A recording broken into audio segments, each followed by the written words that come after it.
Hello again, everyone. I'm Eli's dad with Project Eli, where we educate, we lead, and we inspire.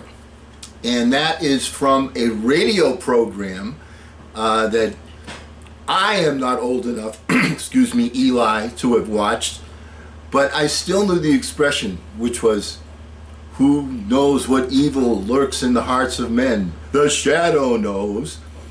I heard that all the time. And people today still hear that. It's from a popular radio show that started July 30th, 1930 and lasted all the way to 1954, which, by the way, Eli, was the year of my birth. But I'll tell you, I saw this on YouTube and thought I would watch it just for giggles because I'd never seen it before.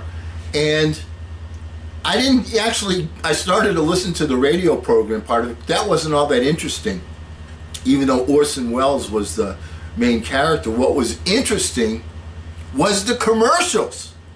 The commercials were interesting, and I want to read to you what they say in the commercial, because I have a point that's critical to today's times for you to learn. So pay attention here. Your local blue coal dealer presents The Shadow. These half-hour dramatizations are designed to forcibly demonstrate to old and young alike that crime does not pay. Before today's story begins, an important message to all householders. When ordering fuel, remember that there's a tremendous difference between various kinds of hard coal. And remember that there is one hard coal that offers you better heat with less furnace attention, and that's blue coal. You'll find that blue coal banks and burns better and gives you absolutely the best value for your money and heating service and satisfaction. So ask for blue coal by name the next time you order fuel. And be sure to listen to the close of today's program, for we have a special guest whom we wish to introduce to you. And now today's program. And then they go on to the program. Wow, when I heard that, it was just reinforced something that I've been preaching to you from this pulpit over and over and over again, which is technology changes, but the basics, philosophies, remain the same. Think about what they're talking about in this commercial. We're going to give you value. You know, we have the best one, order by name, you know, paying attention to householders. Okay, that's the sales technique. But think about, you know, we just ran into this terrible cold spell across the country, but primarily the people that suffered the most were the people that were living in Texas. They were without power, they were without water. First thing I want to point out to you about this is people tend to get ubiquitous about all the things that surround them, and they take them for granted. One of the things that I mention all the time that you should do in your quiet thinking time, your 10 minutes or so, when you arise in the morning, your quiet thinking time, is to find 20 things that you're grateful for, and that should not be any kind of a problem. I wonder how many people that were doing this were saying, "Oh, thank you for running water, thank you for electricity, thank you for the fact that my house is heated." You get the idea. People start to take all those things for granted. But a bigger point is technology today, as an example, if you want to meet someone of the opposite gender, let's say, okay, a dating service, or maybe not even the opposite gender, but you get my point. If you want to meet somebody, one of the techniques that people use is they go online. All right, well, back then, they didn't have that. The end result was still the same.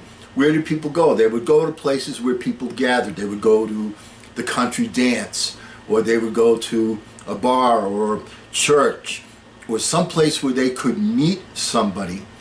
My point is, the philosophy, the end result remains the same, what people are trying to achieve. The technology advances, but not so much in this case, because if you were somebody that had blue coal in your home in Texas, in your furnace, you would have had all the heat you needed, as opposed to people that were counting on natural gas and electricity to heat their homes. But the bottom line is still the same. What people are seeking remains the same. And in terms of the success formula, the same principles that applied back in the day of Socrates, Plato, even further back into the Bible, these same principles apply to make somebody successful still work today. So what you need to do is you need to focus on the principles. How am I going to get things done? And we talked about having the vision, embracing the vision, seeing yourself like it's already been achieved. See, feel it, smell it, taste it, touch it. You've already achieved it. Once again, as an example of the things that you need to do in order to reach your goal. And there's no shortcut to it. You still have to embody and embrace those principles, those basics, in order to go from your starting point to your finish line. And my point is, number one, be grateful for the things that you take for granted. Take a look around you. I bet the people in Texas, once the electricity went on and once the water went back to normal and once life went back to normal somewhat, had taken those things for granted, they no longer do. The other point I want to make to you very simply is focus on the basics. How you get there, the tool that you use to get there may change. But the basic formula, the basic principle remains the same. So that's where your focus needs to be. And I didn't know that before, but I was fortunate that the shadow knows. And because we never end a meeting on a philosophical note, let's all get out there and charge! I'm Eli's dad.